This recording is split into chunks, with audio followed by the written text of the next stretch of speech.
দুজন যেহেতু ভালো ফ্রেন্ড, আমি দুজনের একটা একটা করে সিক্রেট শুনতে চাই। সিক্রেট? হ্যাঁ, ফারিয়া বলবে পিয়া সম্পর্কে, পিয়া বলবে। পিয়া আগে বল, আমি একটু ভাবি। ফারিয়া কি সিক্রেট? ফারিয়া তো ওপেন বুক। হ্যাঁ, মানে it's very hard to say. তারপরেও যেটা সাধারণ মানুষ জানে না, বন্ধু হিসেবে কাছ থেকে দেখা হয়েছে, ভালো বা মন্দ যে কোনো কিছু হতে পারে। মানুষ যেরকম ভাবে দ্যাট খুব চুপচাপ বা বোল্ড সবাই জানে যে ফারিয়া খুব সাহসী এবং ও যেটা বিশ্বাস করো সেটা বলতে পারে এবং রেখে থেকে একেবারে কথা বলে না। But at the same time Faria খুব এনজয় করতে পছন্দ করে, সেটা সবার সাথে, ওর ফ্রেন্ডদের সাথে, ওর ফ্যামিলির সাথে।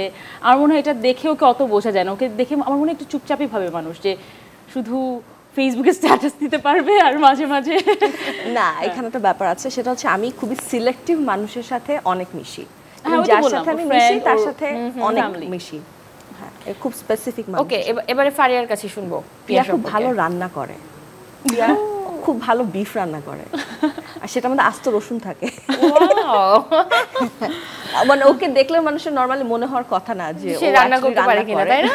এন্ড ওর হচ্ছে আমার দেখা অনেক মানুষই মাল্টিটাস্কিং করে, মানে আমরা সবাই মাল্টিটাস্কিং করি, বাট ওর মতো এরকম মাল্টিটাস্কিং করা মানুষ আমি লাইফে খুব কম দেখেছি, এবং সবগুলা ব্যালেন্সড।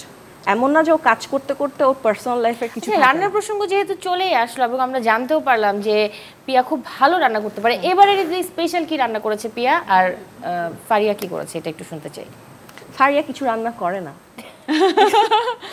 ফারিয়ার আন্টি ফারিয়ার জন্য বিশাল বিশাল বক্সে খাবার পাঠায়, ফারিয়া ওগুলো শেষ করে। আচ্ছা, পিয়া কি করেছে স্পেশাল? ঈদের জন্য আমি আলাদাভাবে কিছু করিনি, বাট হ্যাঁ আমার প্ল্যান আছে 2-1 দিনের মধ্যে আমার ফ্রেন্ডদেরকে সবাইকে ডাকবো বাসায়, তখন হয়তো আমি রান্না করবো। বিকজ ঈদের সময় সেই মেনুতে একটু শুনি না একটা ডিশ। বিরিয়ানি, বিফ, ওই যে রসুন দিয়ে বিফ না? হ্যাঁ, তারপরে কাঁচা গোশের কাবাব, এরকম টাইপের। এবারে আমি একটু দুজনের কাজের আপডেট, বর্তমান ব্যস্ততা, এগুলো সম্পর্কে জানতে চাই।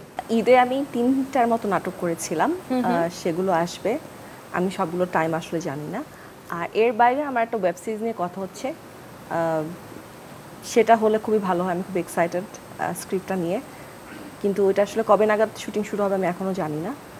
ওই তো, এর বাইরে আর সেরকম কিছু মানে এই মুহূর্তে কি কাজটা একটু কম করা হচ্ছে অন স্ক্রিনে? এই মুহূর্তে আমি অনেকদিন ধরেই কাজ করছি না, আমি আসলে নাটক একদমই করব না মাঝে ভেবেছিলাম, কিন্তু পরে আসলে দর্শকদের কাছ থেকে অনেক আসে যে আপনি কেন নাটক করেন না। কিন্তু এই সিদ্ধান্ত নেওয়ার কারণটা কি? না, অ্যাকচুয়ালি আমি এর বাইরেও আমার এখন আসলে আমি অন্য আরেকটা কর্পোরেট সেক্টরে, হ্যাঁ, আমি একটা কাজে জয়েন করেছি। অলসো তারও আগে যেটা ছিল, আমি 2 বছর ধরে মাস্টার্স করছিলাম, সো এটার জন্য আমাকে একটা বড় টাইম দিতে হচ্ছিল।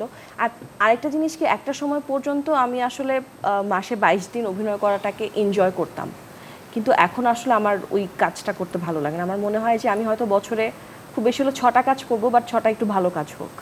সো এটা একটা সিদ্ধান্ত, এটার থেকেই অনেকটাই আর কি। আর একটা জায়গায় তুমি যখন অনেক বছর কাজ করো, সিনিয়র হয়ে যাও, তখন তোমার একটা রেসপন্সিবিলিটিও আসে যে তুমি শুধু একটু, তুমি যে কাজটা করবে সেটা দর্শক যখন শুনবে তুমি কাজটা করছো, তোমার জন্য হয়তো ওই কাজটা দর্শক দেখবে।